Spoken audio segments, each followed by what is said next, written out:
दिखाना चाहता हूँ और मैं आप लोगों को बताना चाहता हूँ कि डेनमार्क में ऐसा है क्या कि रशिया के ड्रोन्स बार बार डेनमार्क की तरफ उड़ रहे हैं। ओके, मैं आपको एक मोर इम्पोर्टेंटली कुछ साइट्स दिखाना चाहता हूँ। Yes, here we go again. Yes, अब ये डेनमार्क को आप देख रहे हैं, डेनमार्क के मैप को मैं आपको दिखाता हूँ। This is a map of Denmark. ये डेनमार्क का मैप है। ओके, ये डेनमार्क का मैप है। अब इन मैप्स को देखिएगा। ओके, आप ये देख रहे हैं, ये कैरप है, ये एयर बेस है, एल ब्रॉग है, ये एक एयर बेस है। ये डेनमार्क के एयर बेसिस हैं, मिलिट्री की एयर बेसिस हैं। ये वेरप है, स्काई ड्रिप है, एवेन्यू है, वेलेसिला है, और कोपनहेगन में भी एक एयर बेस है। ये बेसिकली एक एयर बेस जो है ये जहाज़ उड़ाने के लिए। अब ये सारे एयर बेस 1 2 3 4 5 6 7 8, इनमें से कुछ मिलिट्री इंस्टॉलेशंस हैं, कुछ एयर बेसिस हैं। लेकिन सवाल ये पैदा होता है, मोर इम्पोर्टेंटली सवाल जो हमारे माइंड में आ रहा है वो ये पैदा हो रहा है बार बार। ओके, ये भी आप देख रहे हैं, मिलिट्री बेसिस हैं सारे, ये सारे मिलिट्री बेस। ये मैं आपको ये नेटो का मिलिट्री बेस है डेनमार्क में, ये एक नेटो का मिलिट्री बेस है, ये भी एक नेटो का एक मिलिट्री बेस है। ये तीन मेजर नेटो के मिलिट्री बेसिस भी हैं डेनमार्क में। ये डेनमार्क का मैप मैं आपको दिखा रहा हूँ, ये सारा मैप डेनमार्क है। ओके, ये सारा मैप डेनमार्क है। ओके, अब मैं आपको एक बड़ी इंपॉर्टेंट चीज़ दिखाना चाहता हूँ और समझाना चाहता हूँ, इसको गौर से देखिएगा। तहसीन भाई, आई रिक्वेस्ट कि आपने वर्ड्स को अच्छे तरीके से यूज़ करें, बदतमीजी मत कीजिए। ओके, अब बात को गौर से सुनिएगा।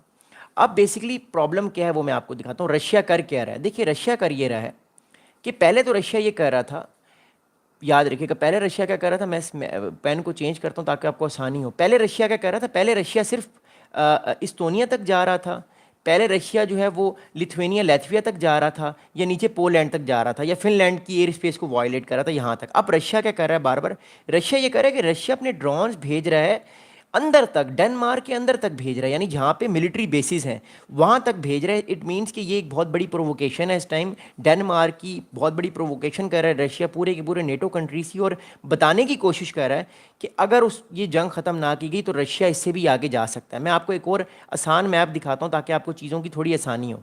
ये एक मैप आप लोग देख रहे हैं, ये वाला मैप, ये रशिया है और ये नेटो का मैप है। आप देख रहे हैं कि रशिया अपने ड्रोन्स यहाँ से उड़ाकर ठीक इनसाइड डेनमार्क के अंदर लेकर जा रहा है, ठीक इनसाइड डेनमार्क, इस पूरे इलाके को कर रहा है, और फिर वापस भी अपने ड्रोन्स लेकर आ रहा है। मैं आपको दोबारा दिखाता हूँ। Thank you so much. Okay, अब मैं आपको एक और इंपॉर्टेंट चीज़ सिखाना चाहता हूँ। समीर भाई वेलकम करता हूँ, आप लोग प्लीज़ चैनल को सब्सक्राइब भी करें। मैं आपको एक चीज़ समझाना चाह रहा हूँ कि इस टाइम रशिया कर क्या रहा है, ताकि आप लोगों को थोड़ी सी चीज़ समझ आए, ताकि फिर मैं आपको समझाऊं कि रशिया का अगला स्टेप आने वाले दिनों में क्या हो सकता है, क्या ये जंग जो है वो किसी प्रोवोकेशन की तरफ भी जा सकती है या नहीं जा सकती। ओके, अब मैं आपको एक और बड़ी इंपॉर्टेंट समझाने की चीज़ कोशिश करूँगा। ओके, इसको बड़े गौर से देखिएगा। अब इस मैप को देखिएगा, ये मैप नेटो का है। ओके, ये मैप नेटो का है, इस मैप को देखिएगा, this is a NATO map. Okay, अब रशिया ने देखिए पिछले दिनों, अब रशिया कर कह रहा है इस टाइम, रशिया गेम ये खेल रहा है, रशिया ये गेम खेल रहा है कि Russia इस्तोनिया, Latvia, Lithuania, Poland, Romania और इस इलाके, और इसके अलावा इस इलाके पर रशिया ने अपने ड्रोन्स भेजे हैं। और रशिया क्या कर रहा है, बार बार स्वीडन के ऊपर ड्रोन्स भेज रहा है, नॉर्वे के ऊपर ड्रोन्स भेज रहा है, और बार बार रशिया डेनमार्क के ऊपर ड्रोन्स भेज रहा है। ये डेनमार्क का इलाका है सारा, ये डेनमार्क है। ओके, अब मैं पेन को चेंज करके आपको कुछ चीज़ बताना चाहता हूँ ताकि आपको ये चीज़ समझ आए बहुत गौर से। ओके, बात इस टाइम ये है कि एक सेकंड, मैं पेन का कलर चेंज कर लूँ ताकि आपको थोड़ी सी चीज़ें इजीली समझ आएंगी। Yes, here we go again. अब बात क्या है, देखें बात इस टाइम ये है, रशिया यहाँ से ड्रोन उड़ा रहा है, इस पूरे इलाके से ड्रोन उड़ाकर रशिया इस इलाके में ड्रोन्स लेके जा रहा है, इस इलाके में डेनमार्क में, इस इलाके में ड्रोन्स लेकर जा रहा है। और जो मिलिट्री बेसिस हैं, जो मेजर मिलिट्री बेसिस हैं, उन मेजर मिलिट्री बेसिस के ऊपर जो है वो अपने ड्रोन्स भेज रहा है। अब मिलिट्री बेसिस कौन कौन से हैं इस टाइम डेनमार्क के, वो मैं आपको बताता हूँ। ये दूसरा मैप है, एक सेकेंड, मुझे मिलिट्री बेसिस निकालने पड़ेंगे। हाँ, ये मिलिट्री बेसिस हैं, ये आप तो देख रहे हैं सारे, ये बेसिकली सारे मिलिट्री बेसिस हैं डेनमार्क के, जिनके ऊपर इस टाइम जो है वो रशिया अपने ड्रोन्स भेज रही है। ये डेनमार्क का क्लोजर मैप है। Okay, this is the closer map of Denmark. अब इस टाइम जो हमें इन्फॉर्मेशन मिल रही है, उस इन्फॉर्मेशन के मुताबिक जो मेजर मिलिट्री बेसिस हैं डेनमार्क के, एक तो ये स्काई ड्रिप बेस है, इसके ऊपर ड्रोन्स गए हैं, इसके ऊपर ड्रोन्स उड़े हैं और उन्होंने कुछ इन्फॉर्मेशन ली है, तस्वीर ली हैं, और कैरप एयर बेस के ऊपर ली हैं, कैरप एयर बेस के ऊपर भी ड्रोन उड़े हैं, उन्होंने तस्वीरें ली हैं। अब सवाल ये पैदा होता है कि डीप इनसाइड डेनमार्क जाने की पॉसिबिलिटी या हिम्मत रशिया ने कैसे की है, डीप इनसाइड डेनमार्क जाने की, अपने ड्रोन्स को भेजने की हिम्मत कैसे की है। तो इट शोज़ कि रशिया ये हिम्मत कर सकता है। Russia is a nuclear power country और आने वाले टाइम पे जो है वो और चीज़ों को भी ये कर सकता है। अब बात को गौर से सुनिएगा, बड़े अंडरस्टैंड करने की कोशिश कीजिएगा। देखिए, कहा यह जा रहा है कि डेनमार्क की जो इस टाइम एयर स्पेस है वो बड़ी वर्नेबल है। वर्नेबल का मतलब ये है कि डेनमार्क पिछले तकरीबन 4 दिन से ड्रोन्स को कभी अपने एयरपोर्ट्स पर देख रहा है, कभी कोपनहेगन एयरपोर्ट पे देख रहा है, कभी किसी और जगह पे इन सारे ड्रोन्स को देख रहा है, लेकिन वो उनको शूट डाउन नहीं कर पा रहा। उसकी वजह सुनिएगा। It is a latest in a string of suspicious drones activity in Denmark, rising concerns over the national vulnerability to aerial attacks and sparking fears of potential Russian involvement. अब इस time in countries में डर क्या है, मैं आपको थोड़ा सा समझाता हूँ इन कंट्रीज़ के अंदर डर क्या है। देखिए, रशिया के साथ जो बॉर्डर के कंट्री लगे हुए हैं और प्लस डेनमार्क, ये कंट्रीज़, इन कंट्रीज़ को सपोर्ट करता है अमेरिका। लेकिन इन कंट्रीज़ को ये डर है कि अगर खुदा ना ख्वास्ता इन्होंने रशिया के ड्रोन्स को गिराया बार बार, तो कल को रशिया इन पे अटैक भी कर सकता है। वो कैसे अटैक कर सकता है, किन किन कंट्रीज से, मैं आपको बताता हूँ कि अभी तक किन किन कंट्रीज़ के अंदर फियर पाया जा रहा है और कौन कौन से कंट्रीज इस टाइम डरे हुए हैं, सहमे हुए हैं। ज़रा गौर से सुनिएगा। फिर मैं आपको एक बड़ी इंपॉर्टेंट बात भी बताना चाहता हूँ, ज़रा गौर से देखिएगा मैप को। अब इसमें सिर्फ इस मैप में सिर्फ डेनमार्क को मत देखिएगा, बाकी कंट्रीज़ को भी देखिएगा जो डरे हुए हैं। इस टाइम कौन कौन से कंट्री डरे हुए हैं रशिया से, वो मैं आपको बताता हूँ। देखिए, पहला कंट्री है पोलैंड, ये रशिया से डरा हुआ है। इस्टोनिया, लैथविया, लिथुआनिया, ये डरे हुए हैं रशिया से। पोलैंड के अंदर भी फियर पाया जा रहा है, और रोमानिया भी इस टाइम बहुत डरा हुआ है रशिया से। ये इंपॉर्टेंट कंट्रीज रशिया से डरे हुए हैं। फिर नॉर्वे के अंदर फियर पाया जा रहा है और डेनमार्क के अंदर फियर पाया जा रहा है। इन कंट्रीज़ के अंदर फियर क्यों पाया जा रहा है वो मैं आपको बताता हूँ। इन कंट्रीज़ को लगता है कि अगर इन्होंने रशिया के ड्रोन्स गिराए बुरी तरीके से, तो कल को रशिया हाइब्रिड वॉरफेयर को तेज़ कर सकता है, इन कंट्रीज़ के ऊपर अपने बड़े बड़े साइबर अटैक्स कर सकता है।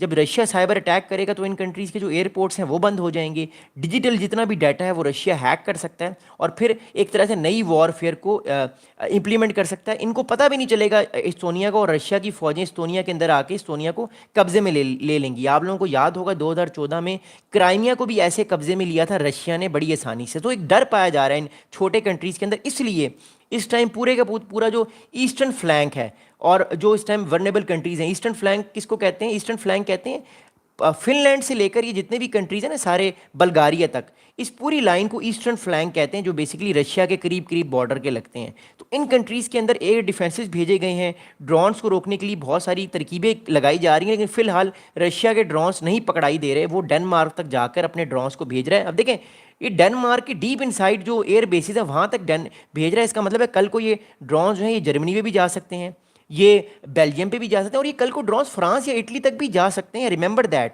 ये ड्रोन्स कल को आगे भी जा सकते हैं। अगर ये ड्रोन्स यहाँ तक आ गए हैं तो ये कल को ड्रोन्स तो यूनाइटेड किंगडम और इटली तक भी जा सकते हैं। तो लोगों के अंदर डर पाया जा रहा है, और इसलिए बार बार जो फ्लाइट्स हैं वो बार बार फ्लाइट जो हैं वो कैंसिल हो रही हैं। अब अगली बात सुनोगा। अब मसला ये है कि बार बार जब भी फ़्लाइट्स कैंसिल होती हैं उससे बिलियंस ऑफ डॉलर्स का नुकसान होता है, क्योंकि आपको पता है किसी ने किसी की डेथ पे जाना है, किसी ने अपनी जॉब के इंटरव्यू के लिए जाना है, किसी की कोई मीटिंग है, तो लोगों का बहुत नुकसान होता है। बिलियंस ऑफ डॉलर्स का नुकसान हो रहा है पूरी यूरोपियन इंडस्ट्री की, एविएशन को। लेकिन ये रशिया का इस टाइम प्लान है और ये रशिया कर रहा है। मैं आपको बड़ी एक इंपॉर्टेंट बात बताऊँगा, इसको बड़ा गौर से सुनिएगा। कल मैं एक डॉक्यूमेंट्री देख रहा था, मैं आपको उस चैनल का नाम भी बताऊँगा, वो ज़रूर देखिएगा। कल मैं एक डॉक्यूमेंट्री देख रहा था और उस डॉक्यूमेंट्री में दिखा रहे थे कि अगर 2032 में 2032 में रशिया की जंग होती है या चाइना की जंग होती है अमेरिका के साथ, रशिया की जंग होती है ये इस्टोनिया लात्विया के ऊपर, और चाइना की जंग होती है ताइवान के ऊपर, तो रशिया और चाइना इतनी कैपेबिलिटीज़ रखते हैं कि मोर इम्पोर्टेंटली जो है वो जो अमेरिका के जो जहाज़ हैं, जो अमेरिका के जो एक तरह से जो एयरप्लेन्स हैं जो पैसेंजर्स को लेकर जाते हैं, उनको हैक भी किया जा सकता है और उनको उनके कोऑर्डिनेट्स को चेंज करके उनको गिराया भी जा सकता है। तो इट शोज़ के वो मैं डॉक्यूमेंट्रीज आपसे शेयर करूँगा, वो बड़ा ज़बरदस्त जो है वो मोर इम्पॉर्टेंटली बड़ा इंपॉर्टेंट वो एक चैनल है। अब अगली बात सुनिएगा। देखिए, इस टाइम ये कैपेबिलिटीज़ जो है वो रशिया दिखा रहा है और रशिया इससे भी आगे जा सकता है। तो एक फियर पाया जा रहा है कि कल को कहीं इनके एयरप्लेन्स पर जो है एक तरह से जो है वो इनके एयरप्लेन्स पर एक तरह से कोई साइबर अटैक होगा, और वो साइबर अटैक की वजह से ये कहीं जहाज़ भी गिर ना जाए। तो इनको डर लग रहा है इस टाइम, और पूरे यूरोपियन जो ईस्टर्न फ्लैंक है और जितने भी यूरोपियन कंट्रीज हैं उनमें एक डर पाया जा रहा है। अगली बात मैं आपको बताऊंगा। अगली बात क्या है, देखिए, हाइब्रिड अटैक का बहुत बड़ा खतरा है। पहले मैं आपको बताऊंगा हाइब्रिड अटैक होता क्या, हाइब्रिड अटैक होता क्या। देखिए, इससे पहले मैं आपको इंपॉर्टेंट चीज़ बताऊंगा कि ये हाइब्रिड अटैक का खतरा किस चीज़ का है। देखिए right now Danish Denmark authority said Thursday incursions appear to be a hybrid attack but cautioned that they have no evidence to suggest